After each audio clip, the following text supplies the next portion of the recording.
Hay algo oscuro en todo lo que es lumínico y algo lumínico en todo lo oscuro. Nuestro error principal ha sido negar que esto existe y querer unificar o únicamente centrarnos en los senderos de la luz. Quiero que me acompañes en este espacio-tiempo para abordar un poco acerca de las diosas oscuras, lo sagrado femenino oculto, la madre del abismo y todas estas formas que psíquica y espiritualmente han sido negadas en nuestra cultura. Para eso es importante entender que el presente material es una exploración de trabajo psíquico y espiritual con la sombra desde lo sagrado femenino y cómo esto sagrado femenino ha sido relegado de la naturaleza salvaje de mujeres y también de hombres. Para empezar me gustaría tocar el punto de esta fuerza que está detrás de todas las cosas. Esta fuerza que tanto a nivel teológico, teológico, filosófico y también en muchos sentidos natural ha sido negada. Hemos visto los fenómenos y a través de ese fenómeno hemos seleccionado una parte que es congruente con la ética y la moral del tiempo específico y de la cultura específica. Y hay que entender que todo este aspecto específico tiene u obedece a intereses del colectivo. Y tenemos que entender que nuestra cultura puritana, muy llena de moralina y profundamente machista y patriarcal, lo femenino evidentemente no ha sido bien tratado, menos aún los aspectos oscuros de lo femenino. De aquí en adelante te quiero exhortar a comprender desde un lugar común la palabra oscuridad. La palabra oscuridad la tenemos referida en la mayoría de las veces a cosas malas, ¿sí? A aspectos daimónicos o demoníacos. Y la realidad es que no. La oscuridad es únicamente la contraparte de la luz. La oscuridad es donde guardan los secretos, lo que está oculto, lo que no se ve a simple vista. No podemos disfrutar la belleza de un día sin tener la belleza de una noche. No podemos disfrutar del sol sin tener la luna. No podemos tener lo alto sin tener lo bajo. Los aspectos espirituales de la oscuridad, simbólicos de la oscuridad y psíquicos de la oscuridad están muy maltratados y están, por así decirlo, continuamente estigmatizados. Entonces, cuando hablo de oscuridad, estoy hablando de esa mitad de la naturaleza que ha sido negada, la mitad oscura de la naturaleza. Ya en algunas tradiciones, enfoques, religiones y filosofías, hablar de oscuridad tiene una connotación, sí, bien clarita. Y, por ejemplo, encontramos en algunas de las principales religiones patriarcales del mundo, en donde la oscuridad es empleada como el símbolo de las fuerzas malas o de las fuerzas no deseables, de eso que no es Dios, que no es bueno o que no es luz.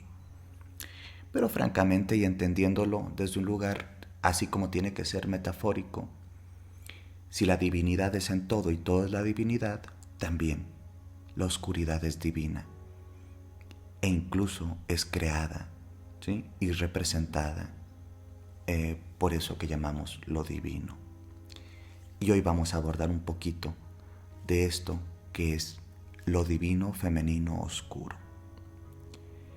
Ella es temida porque rompe con los estereotipos de lo que se esperaría como algo divino, bueno y afirmativo.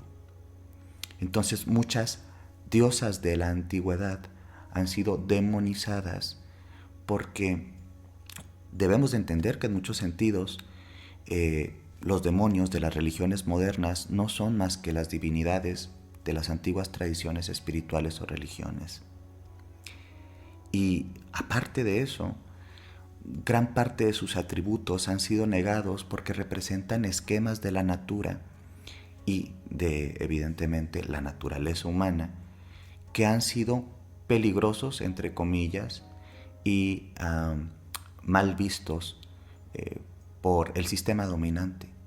Así la sexualidad femenina, su rabia transformadora, ¿sí? Su fortaleza y muchos otros atributos que están representados en las divinidades han sido menospreciados, satanizados, satán, es decir, asociados a una figura mítico-religiosa que representa el mal o el espíritu caído. Pero la realidad es que hasta bien nombrando, ¿sí?, a las figuras demoníacas dentro de Occidente, entendemos que Lucifer, Satán y otras figuras que han encarnado el mal no son más que la representación de una parte de Dios que buscó la propia libertad. Podríamos decir que esta figura satánica es el primer librepensador de la historia mitológica y arqueomitológica de la religión occidental. Pero pues como son los dioses, son los hombres y también las mujeres. E imagínate vivir en una cultura que, aparte que ha negado la divinidad femenina, la ha escondido o la ha perseguido. Aún más, dentro de esa negación cabe la invisibilización total de su fuerza oscura, de la fuerza oscura de la divinidad femenina, de esa que vive en las sombras, de la que está escondida, de la que sabe, de la que entiende los misterios. Evidentemente, y es claro, que esto ha sucedido porque las mujeres han sido destronadas de sus poderes y han sido supeditadas al mandato de lo masculino, de los hombres, de la violencia, del despojo. Entonces, entender que esta fuerza detrás de las cosas que es oscura y esta sacralidad desde lo femenino que rompe el estereotipo. Porque ¿qué pasa si una divinidad representa también rebeldía, sexualidad, afirmación del cuerpo, ¿sí?, un sentido de individualidad? Pues la representación psicológica de esta divinidad va a permitir que las personas se identifiquen con ella y emulen sus senderos, porque en muchos sentidos, arquetipalmente, las divinidades funcionan como catalizadores de procesos humanos complejos. Y estos procesos humanos, ¿sí?, al catalizarse, pues se genera una búsqueda espiritual. Así el camino crístico es un catalizador o un mito catalizador religioso para que las personas encuentren una divinidad o un Cristo interior y también un Cristo en el mundo, en los otros. Porque la función, en muchos sentidos, sobre todo a nivel psíquico de la religión, es ordenar las experiencias subjetivas a través de mitologemas y formas de ver la realidad, y explicar esta realidad para darle un sentido que, más allá de lo que algunos podrían considerar fantasioso, ayuda a organizar la experiencia interior del humano. Porque si nos queremos poner muy objetivos, sí, muy positivistas en el sentido religioso, en el sentido, pues sí, de la razón, pues cualquier acto religioso tiene connotaciones esquizotípicas, ¿sí?, fuera de esta normalidad que hemos llamado salud. Entonces, así, alguien que dice ver a un ángel o a una virgen, si está aislado en un contexto altamente racional, pues es visto como una persona profundamente perturbada. Pero si esto lo hacen miles de personas con fechas específicas y liturgias específicas, este consenso religioso permite que se den procesos sociales, espirituales, internos, también externos, que tienen sentido para todos. Entonces, si como son los dioses, son como los hombres, y los dioses, divinidades, tienen una función, ¿sí?, para elaborar procesos altamente complejos del humano, ¿qué pasa cuando nos han mutilado uno o muchos de estos elementos de gran poder y nos han dejado con una mitad o menos que únicamente representa la luz? Y hablando de luz, me acuerdo más o menos de una frase de Carl Jung que dice que nadie se ilumina imaginando figuritas de luz, sino más bien entendiendo la profundidad de la sombra. Entonces, entrando desde aquí, tendríamos que abordar que el concepto de la sombra fue, ¿sí?, inaugurado, por así decirlo, por Carl Jung dentro del enfoque psicológico y específicamente analítico. Pero esta figura sombría ya existía mucho antes que esto, tanto en psicologías primitivas como en filosofías, vamos a decir, muy anteriores al desarrollo de la escuela analítica. Jung evidentemente le dio un cuerpo, ¿sí?, un sentido, una explicación y una aproximación al estudio de la misma. Y la sombra básicamente es esa parte de la psique en donde, arquetipo y parte de la psique, en donde, por así decirlo, se almacenan los aspectos negados del propio yo. Estas negaciones a veces tienen un aspecto proyectivo, entonces lo que yo no quiero ver o no puedo ver en mí porque mi percepción de lo que yo soy no me lo permite a través de mi modelado moral, ético y social, pues lo empiezo a ver en los demás. Entonces la proyección es algo típico. Entonces digo, esa persona es petulante o esta persona es aquello, esto y qué feo aquello. Pero yo no soy eso. Cuando tal vez gran parte de lo que yo observo en esa otredad tiene que ver con algo del sí mismo, con algo que no quiero entender de mí, saber de mí. Entonces los demonios y las cosas malas están allá afuera, o en el infierno, o por allá en esa gente que es bien mala, pero no en mí. Sin embargo, sabemos que en la naturaleza humana todos esos potenciales aspectos oscuros que digo yo veo en el otro, también pueden vivir en mí. Entonces, encontramos a personas que tienen resistencias muy puntuales y muy claras a algún atributo del otro. Y se dice por ahí, de forma como simplona, que lo que te choca, te checa.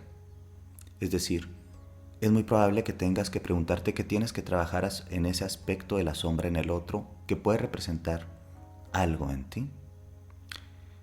Y Jung crea este concepto de la sombra para abordar esta fuerza arquetípica de la psique y empieza una revolución, por así decirlo, de explorar estos aspectos negados. Y es que nosotros no nos podemos curar imaginándonos nada más cosas bonitas de nosotros y teniendo idealidades de nosotros.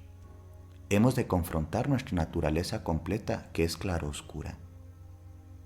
Entonces encontramos en la naturaleza claroscura como algunas hembras de algunas especies animales no humanos, pues matan a algunas de sus crías porque simplemente no tienen habilidades para la supervivencia. Y uno dirá, pero qué crueldad, qué barbaridad, esto es una cosa salvaje. Es una cosa salvaje y lo salvaje no tiene nada de malo, es natural. El tema es que todo este tipo de situaciones nos parecen altamente confrontantes porque hemos vivido en una cultura que niega eso como parte de la naturaleza y lo observa únicamente como aspectos malos o negativos. Pero pues también en la sombra hay instintos y fuerzas que, si no son integradas, nos volvemos altamente, entre comillas, bonachones, débiles, frágiles, idealizados, idealistas, y terminamos en una indefensión prácticamente normalizada y aprendida, y sin la capacidad, incluso oscura, de sobrevivir. A veces la sombra se activa en situaciones altamente críticas e incluso una mujer que puede llegar a ser atacada, tratada de raptar o de ser abusada, activa en ella fuerzas instintivas de supervivencia que la conectan con fuerzas arquetípicas y mucho más colectivas y toman de pronto un cuchillo, un arma y asesinan al raptor. Y no podemos decir que eso está mal o está bien, según desde donde tú lo quieras ver. El tema es que sucede. Y dicen, pero ¿cómo si era muy tranquila? ¿Pero cómo si ella era muy frágil? ¿Pero cómo? algo en su psique oscura se activó para sostener la vida. La psique oscura también sostiene la vida, y ahí están guardadas las fuerzas arquetípicas de las diosas oscuras, formas que durante muchos milenios han sido veneradas, estudiadas, cultivadas, porque son representaciones de una fuerza indómita, de algo que no puede ser, vamos a decir, domesticado, de algo que no puede ser destruido, de algo que rompe los estereotipos judeo-cristianos, occidentales y en muchos sentidos romantizados, de que las mujeres y las personas en general, pero sobre todo las mujeres en este caso, deben de ser abnegadas, sumisas, tranquilas, amorosas y todo el tiempo, vamos a decir, dispuestas a entregarse. Pues es que eso es parte como de un díptico, ¿sabes? Y vamos a decir que la feminidad occidental ha sido influenciada por los imagos religiosos y metafísicos. Y estos imagos, estos imaginarios, se construyen de mujeres ideales, de mujeres que son a veces asexuadas, a veces todo sufrimiento, a veces todo sometimiento. Y yo creo que la mayoría de las personas, sobre todo cada vez más mujeres despiertas, no quieren identificarse con esa bondad. Porque si eso es ser bueno, si eso es ser buena, qué caro y qué sufrido va a salir esta existencia. Entonces, volver a la oscuridad, volver, ¿sí?, al camino de la noche, volver al lugar oscuro o el rostro oscuro de la luna, no es algo malo, es algo necesario para la integración psíquico, colectiva y personal de las mujeres principalmente. Entonces, esta divinidad como arquetipo, pero también como detonante de experiencias humanas, que yo le llamo de una forma, vamos a decir, escueta, pues sería esto divino arquetipal, ¿sí? Nos habla de cómo es dentro es fuera, y si tú tienes ensamblado de forma inadecuada las percepciones de poder, las percepciones de la corporeidad, las percepciones del sí mismo, pues va a ser difícil vivir completa en el mundo, siempre tratando de vivir en función de lo correcto, que a veces la sombra necesita el ser salvaje, el sexo, la libertad, ¿sí?, y muchas otras cosas que han sido censuradas, de malas mujeres, de putas, de brujas, de arpías, de monstruas y demás. Porque pareciera ser que para las mujeres que acceden al poder o algunas líneas de poder, la censura es lo normal, el quemarla es la normal, el enjuiciarlo es lo normal. Entonces, dentro de estos movimientos de empoderamiento también hay algo que viene desde adentro, es bonito y es muy necesario. Bueno, no sé si la palabra correcta es bonito, muy necesario. El empoderamiento político y social de las mujeres, profundamente. Porque así se va a salvar la tierra. No hay de otra. El patriarcado y la mente altamente masculinizada desde lo hegemónico ha destruido mucho. Necesitamos el equilibrio de lo femenino y de lo oscuro. Pero, ¿qué pasa si ese equilibrio es nada más trabajado desde los sustratos políticos sociales externos y no hay una deconstrucción espiritual, psíquica, íntima, seas religiosa o no, seas inclinada a un camino místico o no? ¿Puedes verlo desde un camino místico, espiritual? Sí, pero también desde un proceso de identificación simbólica a nivel interior que te permite catalizar y detonar algunas fuerzas en ti. Entonces, ¿qué pasa cuando no pasa? ¿Qué pasa cuando es negada? ¿Qué pasa es cuando nunca ha sido nombrada? Cuando nadie sabe que está ahí. Cuando su santuario ha sido abandonado. Y las identificaciones de lo divino han sido altamente patriarcales, masculinizadas, bélicas. Pues por eso pasa lo que está pasando en muchos de los movimientos feministas actuales, o los diversos feminismos. Se quedan huérfanas de espíritu, que no es lo mismo que estar huérfana de religión, ¿eh? Puedes no tener ninguna religión y tener un sentido espiritual, es decir, subjetivo, personal. Entonces creo que esto puede servir para empezar a profundizar un trabajo tanto psíquico como espiritual, pero es solo una postura, hay muchas. Entonces, esta satanización, utilizaré la palabra, aunque no es la más adecuada, sino estigmatización, del oscuro natural y del oscuro femenino, requiere un camino de integración que no es tan sencillo. Y no es tan sencillo, bueno, porque primero es altamente censurado hasta por nuestro juez interior o jueza interior. Allá anda uno aproximándose a los senderos del conocimiento del adentro y del alma. Quien se topa con este tipo de temas, y algunas personas se podrán persignar y otras personas se podrán alejar simplemente, algunas burlar, y todo es válido. Tiene que ver con nuestras reacciones, nuestros contextos y cómo hemos sido educados. Pero vaya que nuestro juez interior muchas veces está fuerte y dice, pero ¿qué te andas metiendo en esos temas? No se te vaya a aparecer algo. No abras puertas que no entiendes. No sabes lo...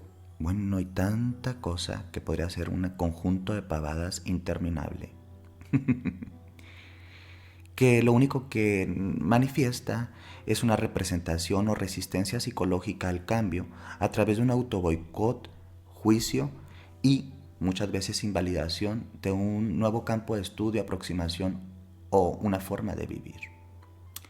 Entonces lo primero que te quiero decir es normal que te sientas con un poco de resistencia a estos temas a veces o todas las veces.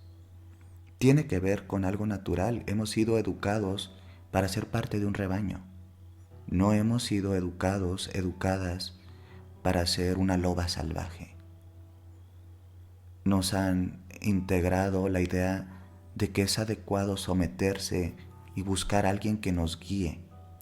Entonces, el trabajo real de autoconcientización e individuación, según la escuela analítica, tiene que ver con tu propio trabajo, no con depositar la fe en otros, sean estos sujetos objetos religiosos y sean estos sujetos personas físicas u organismos políticos.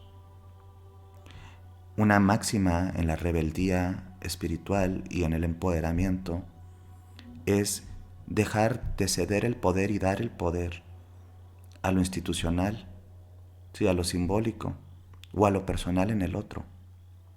El poder está en ti misma. Se oye muy fácil. Entonces, por eso este camino puede dar a veces miedo. Los trabajos interiores de esta naturaleza pueden dar miedo, incomodidad, pereza. Porque es más fácil conseguirse un gurú y que nos haga como el planteamiento del camino sagrado, ¿no? O la institución o el colectivo o la colectiva que nos cobije y nos resguarde. Porque nos seguimos identificando con este rebaño, con esta ovejita desvalida. ¿Y qué pasaría si llega esta voz de los abismos y te dice, oye, tú no eres una oveja, eres un animal, vives en la naturaleza, puedes vivir en manada o sola, también tienes colmillos o garras, a veces picos y plumas, y puedes defenderte y puedes explorar al mundo. Y uno se dice inmediatamente, no, yo no, yo esas cosas no le muevo, ¿verdad? Porque tenemos resistencia a, sobre todo, a hacernos responsables de nuestra propia vida.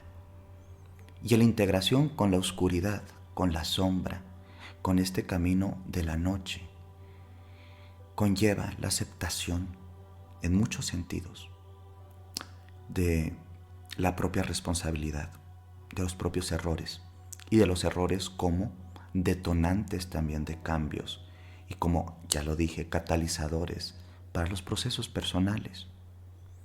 Entonces, acercarnos despacio a este conocimiento debe ser eso, progresivo, en disfrute, haciendo consciente los miedos, pero también, ¿sí?, las hambres, las diferentes hambres que tenemos de vivir completos en luz y en sombra.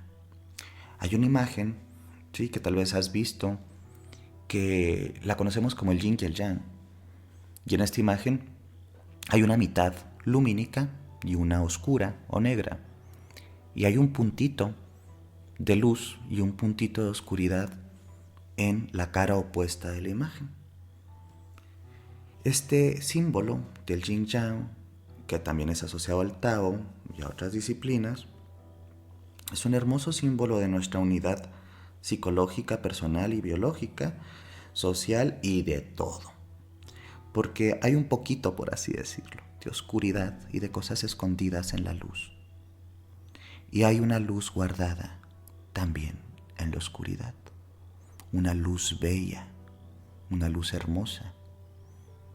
Vienen nombres aquí como Luzbel, ¿sí? Luz bella. Lucifer, esfera de luz. Lilith, Istar, la madre negra, la madre abismo, Kali y muchos otros nombres que detonan muchas veces respuestas no positivas, sobre todo en contextos altamente patriarcales, cuando realmente estas fuerzas en muchos sentidos tienen un hilo conductor, que es la capacidad de sostener la vida y defenderla. ¿Sí? Es como la madre guerrilla, es como también la madre paz, pero para generar la paz tiene que aprender a defender su terreno, su territorio. Son todas estas fuerzas que tienen el hilo conductor de la rebeldía. Desde la Lilith dentro de Occidente, ¿sí?, Lilith negada, Lilith caída, Lilith demonizada, temida. Muchos otros rostros que han sido demonizados. Quizá nuestro trabajo es andar como buscando en las ruinas, encontrando los huesos y armar de nuevo los esqueletos que se nos fueron arrancados, que están perdidos y que en muchos sentidos no hemos querido o no hemos podido recuperar. Entonces, volver a las antiguas diosas oscuras es un trabajo creativo de curación, de empoderamiento, de dignificación del cuerpo y sus procesos. En muchos sentidos, este volver a la noche nos permite, a través de visiones transculturales, ¿sí?, interreligiosas, en muchos sentidos también simbólicas, aproximarnos al conocimiento de lo humano oscuro y en este sentido más íntimo de lo femenino oscuro. Pero para eso tenemos que perdernos un momento en caminos oscuros que no sabemos a dónde van y dejarnos tomar de la mano por los espíritus de lo que no conocemos, de lo que no tiene nombre, de lo que vivía antes que nosotros, de abismos. Y yo le llamo a esto la madre abismo. Madre abismo es la protectora de la sombra dorada, ¿sí?, de la sombra completa de lo femenino. En muchos sentidos, la sombra dorada, dentro de algunos esquemas analíticos un poquito más modernos, representa la parte de la sombra donde están guardados también las virtudes que han sido negadas de nuestra naturaleza.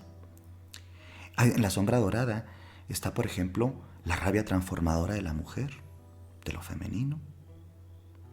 Los talentos que uno a veces ve y proyecta también en los otros, como, miren qué bonito que canta aquella, y mira qué bonito que danza aquella o que pinta, y tú al admirarlos crees que no tienes eso en ti, pero tal vez solo le hace falta desarrollo. Es un aspecto guardado de tu poder que tú todavía no crees que lo tengas. No los han mutilado, no los han eclosionado a través de la crítica, a través de la socialización inadecuada que niega los poderes y las virtudes de los humanos y que los quiere hacer, vamos a decir, pues becerriles o como borreguitos todos. Entonces la madre abismo está esperándote en estos caminos con todos sus guardianes y también con todos sus aliados para llevarte a conocer, si tú exploras lo suficiente y tienes el corazón abierto también a la oscuridad, a la sombra dorada, al lugar donde están guardados los poderes negados, que no únicamente metafóricamente están guardados, sino realmente están relegados, ¿sí?, en nuestro psiquismo. Que a veces me toca ver, tanto en consulta como en otros espacios, gente que explora un poco más su sombra a través de estos caminos simbólicos, el análisis como tal, ¿sí?, desde lo autodidacta también, desde un enfoque altamente positivista o un enfoque místico. Todo es válido. Somos únicos y diferentes y necesitamos diferentes formas de caminar en el mundo. Y pues me topó esta gente que se trabaja, ¿no? Y de pronto desarrollaron virtudes, talentos, sueños, metas, que las veían únicamente como algo admirable en otras personas, pero no en ellas. Entonces, sobre todo, retomar este poder de la sombra dorada es lo que tal vez hemos de trabajar en muchos sentidos con cada uno de los arquetipos que puedo yo proponer o que existen en otros trabajos, para recuperar lo que en muchos sentidos se perdió, se rompió, quedó herido, mutilado. Y la niña interior y el niño interior han de abrirse, ¿sí?, a Madre Abismo, porque ella no viene a destruir, ella no viene a asesinar al ser. Quizá asesinará y matará aspectos del ser que ya no son necesarios. Tenemos esas madres negras en leyendas y mitos como por ejemplo, no sé, acá, la Llorona en Latinoamérica. Y se dice que en cualquier lugar en donde hay un río está la Llorona, la mujer que llora. Y ella no llegó ahí de una forma casual, pasaron muchas cosas. Y algunas de las versiones se cuentan así. Dicen que María era una hermosa, una bella mujer y que vivía tranquila, pero se enamoró de un hidalgo, de un hombre, sí, de piel clara, y ella era morena y ella vivía en México. Y se enamoraron y se fueron a vivir juntos y ella le dio varios hijos. Y ella pensaba, bueno, ya le he dado a los hijos, ya le doy mi amor, ya le comparto mi lecho, ya lo alimento.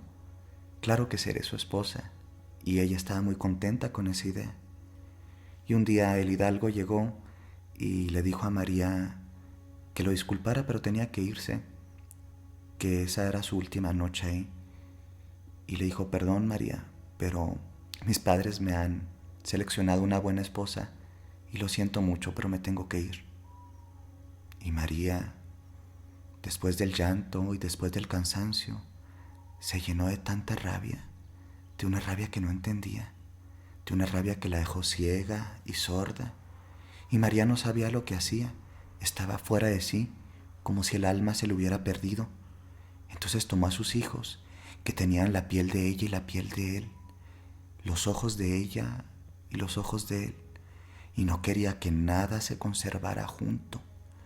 Así que los llevó cerca del río, y algunas versiones dicen que los ahogó, otras versiones dicen que los degolló y los tiró en el río, y después ella terminó con su vida. Y fue una cosa espantosa para María, porque estaba ciega, ciega de rabia y de dolor y de abandono. Y así, el espíritu de María subió al cielo, y ahí estaba San Pedro esperándola. y le dijo: María, tú no puedes entrar aquí, porque aquí en el libro dice que vendrías con otras almas, las almas de tus hijos. Y ella no supo qué responder, no sabía qué sentir, simplemente dijo: no sé dónde están, no sé qué pasó. Y entonces San Pedro le comentó: entonces, María, tendrás que bajar a la tierra y buscar las almas de tus hijos en las aguas, ahí donde se perdieron. Y entonces María desde ese entonces vaga cerca de los ríos donde hay mexicanos, buscando y gritando por las almas de sus hijos. Y ella llora y llora y grita. Ella está exiliada del cielo y del descanso. La Llorona, como leyenda popular, bueno, esta es una versión pequeñita, ¿no? Pero es muy potente porque representa los aspectos oscuros de la psique cuando está descontrolada, cuando la sombra no es entendida, cuando los dolores, sí, la perturbación interior, espiritual y emocional nos pueden dejar ciegos y hacer cosas de forma espantosa. Ella es una madre oscura de la psique y también representa, en muchos sentidos, el psiquismo colectivo de la mexicanidad, ¿sí? De lo que somos, en este caso yo como mexicano también, y mexicanas, el, el acto vejatorio del amor no completo, el esperar combinar las pieles y de que ahí salga un dolor. Y también en muchos sentidos, como dijo Octavio Paz, el ser hijos de la Malinche, hijos de la chingada. Venir de un gran choque y de una gran violación colectiva. Y eso te deja ciego de rabia. Cuántos amores y cuánta sangre, cuántas pasiones y cuánto olvido hubo en esos primeros encuentros entre esos mundos, entre esos cuerpos. Y la Llorona está activa en muchos mexicanos y mexicanas, ¿sabes? Y hay leyendas, ¿sí? También que remiten a estas figuras colectivas de la psique. Y la Llorona creo que es profunda, profunda para nosotros. La Llorona tiene versiones o reversiones, por así decirlo. Y también encontramos en el culto, mito guadalupano aspectos del oscuro divino y también de sobre todo cómo se ha interpretado a lo largo de los siglos. En Guadalupe encontramos también ese choque de dominación y, como mucha gente lo observa, una estrategia político-religiosa para sincretizar cultos femeninos y que los indígenas entregaran su fuerza espiritual. Y no lo sé, no soy experto tal vez en ese rubro, pero creo que, que puede tener razón y que el imago religioso pudo haber salido de una necesidad de someter espiritualmente a la gente a través de la religión. Pero también respetamos a los que creen que fue un acto milagroso. Pero también vemos que a través del tiempo lo que trató de controlar a un pueblo también le dio identidad, unidad, hermandad con Guadalupe Tonantzin, ¿sí? La Madrecita Tierra, la señora que nunca abandona a sus hijos e hijas, la que acompaña a los que tienen que dejar su tierra para buscar una vida mejor. Ella ha llegado tan lejos que cruza los países y va con sus hijos e hijas y de forma lumínica y oscura, como es generalmente la divinidad pre-cristiana, protege con una luna negra y un manto estrellado desde la oscuridad y la luz a sus hijas y a sus hijos. Y vamos a decir, es muy diferente a la Llorona como leyenda, porque ella representa un mito religioso y también, ¿sí?, una realidad espiritual para muchas personas. También tiene que ver con la psique profunda, con la psique oscura. Aquello que fue dado para encarcelar, en muchos sentidos ha liberado también. Son temas muy complejos. Mi trabajo en este espacio tal vez no va a poder profundizarse en cada uno de, pero es importante bosquejarlos. Entonces, estos serie de madres oscuras, madres de los abismos, diosas de la oscuridad e imágenes de lo sagrado femenino oscuro representan en muchos sentidos el poder de las mujeres que ha sido negado y la parte del díptico que está perdido. Tenemos únicamente esta parte del díptico de la inmaculada, de la buena, de la santa, de la sexual, de la correcta, pero nos falta la sexuada, la llena de rabia, ¿sí? La llena de poder, la llena de potestades, la llena de sabiduría y de magia y de fuerza y de todo eso que no quieren que tengan las mujeres. Y está en la sombra. Entonces existen estos dos tipos de sombra, la oscura y la dorada. Una forma, pues de esta sombra ya lo dijimos, es todas estas cosas que consideramos negativas y hemos rechazado y que criticamos al instante en los otros, ¿verdad? Pero que realmente tiene que ver con nosotros. Híjole, es que yo no soy egoísta, no soy vanidoso, pero mira aquella como es, aquella, y pues está dentro de uno también. Y ojalá que lo veas en algún momento, porque si no lo ves, nunca lo vas a trabajar. Si tú no sabes dónde está la herida, ¿cómo la vas a curar? Entonces, pues la sombra dorada, por el otro lado, son esas cualidades que yo veo súper bonitas, positivas, que me fascinan de los otros, pero pues yo creo que yo no tengo nada de eso, ¿verdad? Entonces, realmente está en ti, porque si tú tienes admiración por eso, existen algunas, ¿sí? Aspectos psíquicos interiores que para observar en el otro algo tienen que estar primero en el sí mismo. Quizá de otra forma, de otra naturaleza, pero están ahí. Entonces me acuerdo mucho que hay una frase de Abraham Maslow, un gran humanista de la corriente humanista de psicología, y que dice algo así como una habilidad, capacidad o un órgano no utilizado puede convertirse en el centro de la enfermedad. Es decir, la atrofia. Entonces, desatrofiarnos de los aspectos oscuros, pues es sanarnos en muchos sentidos. Porque la atrofia del aspecto oscuro en nuestra cultura, en muchos sentidos, ha derivado a experiencias altamente destructivas. La negación de la sombra y la atrofia de la misma conlleva que las personas, pues yo quiero ser tan bueno y todo mundo es pecaminoso y todo mundo es malo, pero yo soy tan bueno, tan bueno, tan bueno, que válgame.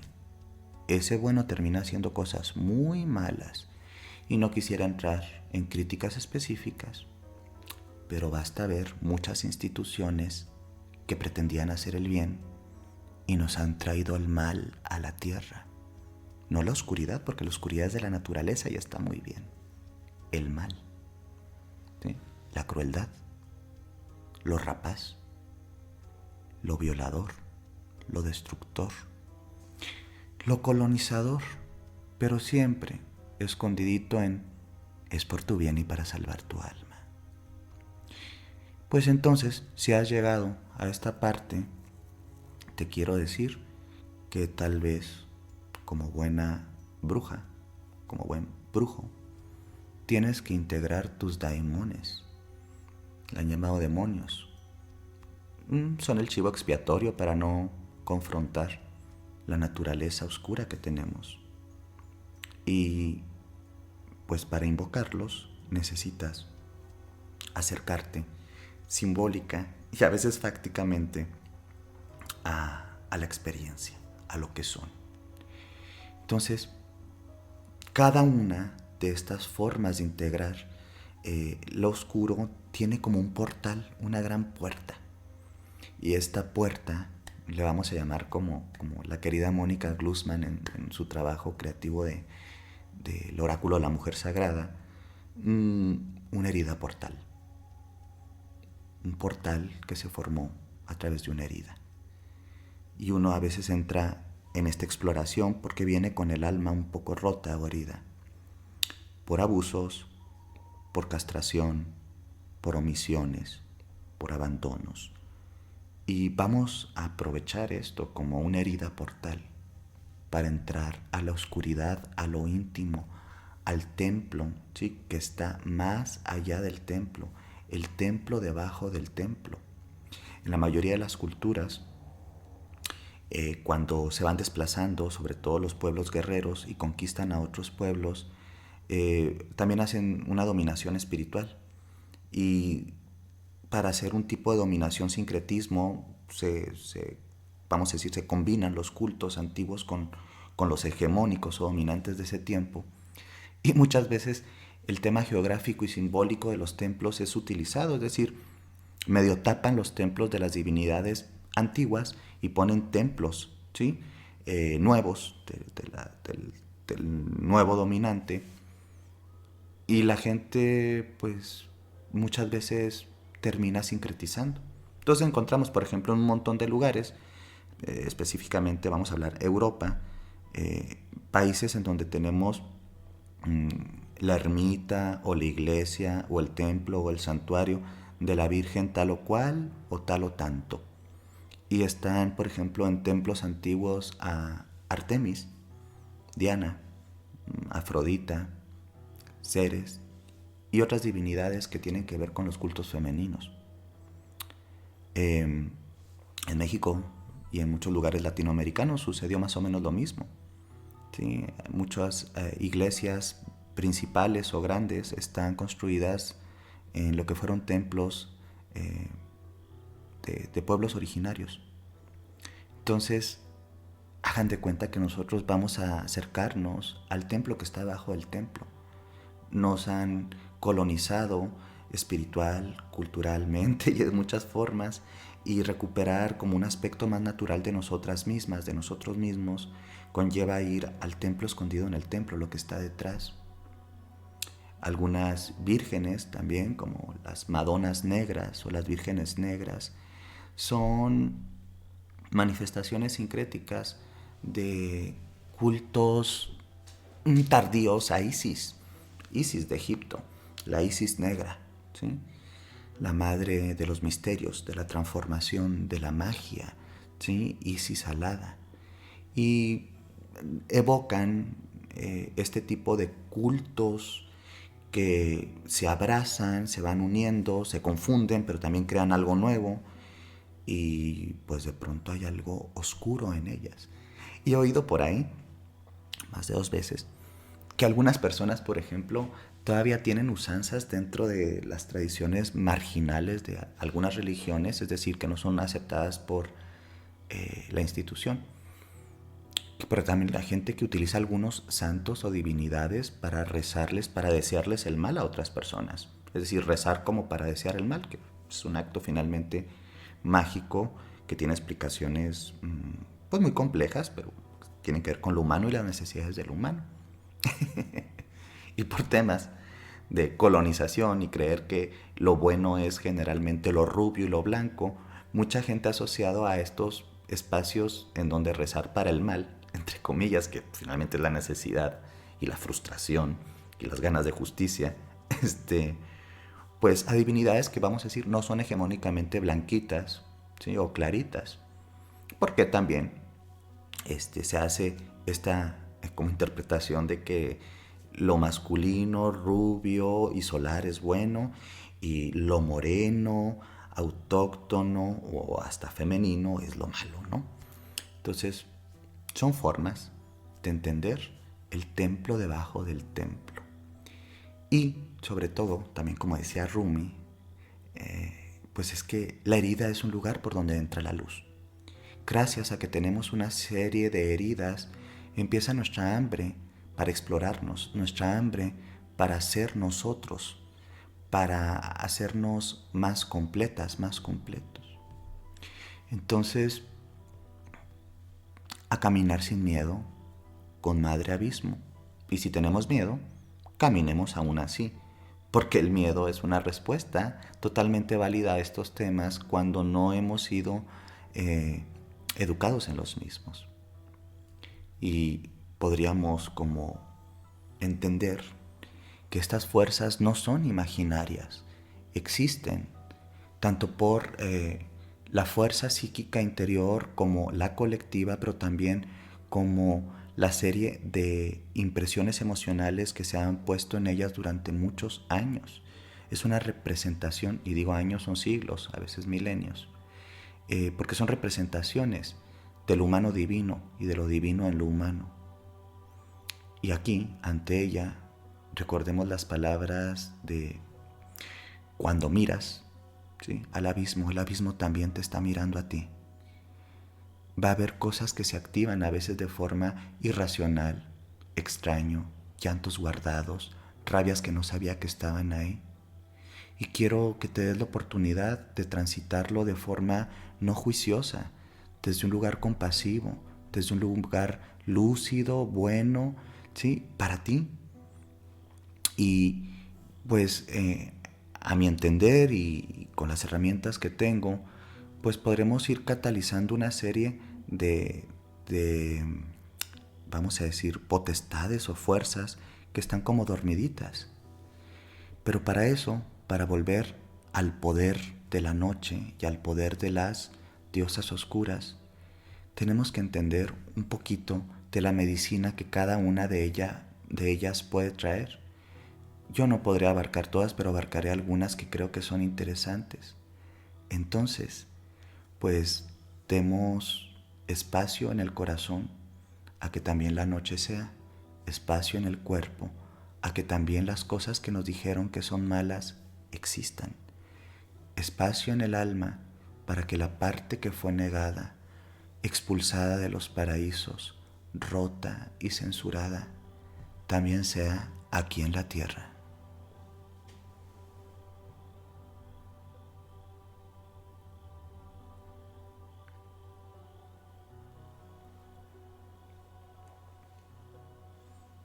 Ella está en mi sombra, me asusta, la aparto. Ella está ahí para que la vea, para que la escuche, para darme su fuerza, su poder. Ella me pide que la mire, que no la aparte, que no la odie, que ya no la rechace. Ella tiene una llave para mí. Ya no le temo, ahora la alimento y le doy de beber de mis aguas.